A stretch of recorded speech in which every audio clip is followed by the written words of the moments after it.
کیسرانی info centre کے معزز دوستو، السلام علیکم۔ بنی اسرائیل میں ایک شخص تھا جس کی بیوی بہت حسین تھی، جس پر وہ اسرائیلی فدا تھا۔ چنانچہ جب اس عورت کا انتقال ہو گیا تو اسرائیلی کو بڑا دکھ ہوا اور 1 سال تک وہ اس عورت کی قبر پر بیٹھا روتا رہا۔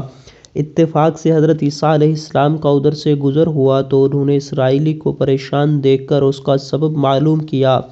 جب اسرائیلی نے اپنا واقعہ بیان کیا تو حضرت عیسیٰ علیہ السلام نے دریافت کیا، کیا تو چاہتا ہے کہ میں اس کو تیرے لیے زندہ کر دوں؟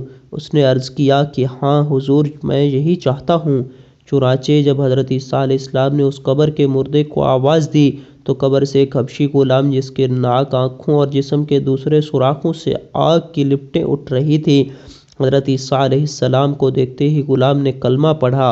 اسرائیلی نے دیکھ کر کہا کہ حضور، مجھ سے غلطی ہو گئی، میری بیوی کی قبر تو دوسری ہے۔ یہ سن کر حضرت عیسیٰ علیہ السلام نے حبشی کو حکم دیا کہ تم اپنی قبر میں واپس چلے جاؤ۔ چنانچہ وہ مردہ ہو کر گر گیا اور اس کی قبر کو مٹی سے چھپا دیا گیا، اور پھر حضرت عیسیٰ علیہ السلام نے اس دوسری قبر کی طرف توجہ فرمائی اور حکم دیا کہ اے صاحب قبر، اللہ کے حکم سے زندہ ہو جا۔ چنانچہ قبر پھٹی اور اس سے ایک عورت سر سے مٹی جھاڑتی ہوئی باہر آ گئی، جس کو دیکھ کر اسرائیلی بولا کہ یا روح اللہ، میری بیٹی یہی ہے۔ اور حضرت عیسیٰ علیہ السلام کے حکم سے وہ اسرائیلی اپنی بیوی کو ساتھ لے کر گھر واپس جانے لگا، مگر عرصہ سے جاگا ہوا تھا، اس لیے اس پر نیند کا غلبہ ہو گیا، اور اس نے بیوی سے کہا کہ تیری قبر پر رونا دھونا اور اس بیداری نے مجھے ہلاک کر دیا، اس لیے میں چاہتا ہوں کہ کچھ دیر آرام کر لوں۔ بیوی کہنے لگی، ہاں آپ آرام کر لیجئے۔ چنانچہ وہ اسرائیلی بیوی کے بازو پر سر رکھ کر سو گیا۔ اتنے میں ایک گھوڑے پر سوار ایک شہزادے کا ادھر سے گزر ہوا، جو اپنے زمانے کا واحد حسین تھا، جس کو دیکھ کر عورت خود اس پر فدا ہو گئی اور اس کا دل قابو میں نہ رہا۔ اس نے شوہر کا سر بازو سے نیچے رکھا اور اس شہزادے کے ساتھ چلی گئی۔ چنانچہ اس کے شوہر نے بیدار ہو کر جب اپنی بیوی کو نہ پایا تو نہایت پریشان ہوا اور اس کے ملنے کی تدبیر سوچنے لگا۔ سوچتے سوچتے آخر اس کے قدم کے نشان پر چل کر اپنی بیوی کو تلاش کر لیا، جو شہزادے کے پاس پہنچ چکی تھی۔ اس کو دیکھ کر اسرائیلی نے شہزادے سے عرض کیا کہ یہ میری بیوی ہے، آپ اس کو چھوڑ دیجئے۔ ابھی شہزادہ کچھ کہنے بھی نہ پایا تھا کہ اس عورت نے کہا، میں تیری بیوی نہیں بلکہ شہزادے کی لونڈی ہوں۔ یہ سن کر شہزادہ اسرائیلی سے کہنے لگا، کیا مجھ سے میری لونڈی کو لینا چاہتا ہے؟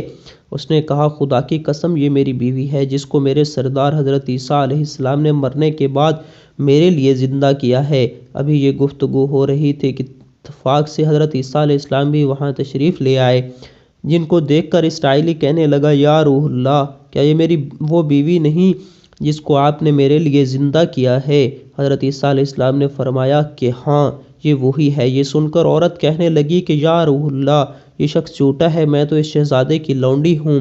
حضرت عیسیٰ علیہ السلام نے فرمایا، تو وہ عورت نہیں جس کو میں نے اللہ کے حکم سے زندہ کیا ہے؟ عورت نے کہا، یا روح اللہ، بخدا میں وہ نہیں ہوں۔ اس کے بعد حضرت عیسیٰ علیہ السلام نے فرمایا، جو جان خدا کے حکم سے میں نے تجھے دی اس کو واپس کر دے۔ یہ سنتے ہی وہ عورت پھر مردہ ہو کر گر پڑی، اور حضرت عیسیٰ علیہ السلام فرمانے لگے کہ جو شخص ایسے آدمی کو دیکھنا چاہے جو کافر مرا تھا اور زندہ ہو کر ایمان لایا تو وہ اس حبشی کو دیکھ لے جو پھر ایمان کی حالت میں مرا ہے، اور جو کوئی ایسے شخص کو دیکھنا چاہے جو مومن مرا تھا پھر اللہ نے اس کو زندہ کیا اور کافر ہو کر کفر کی حالت میں مر گیا تو وہ اس عورت کو دیکھ لے۔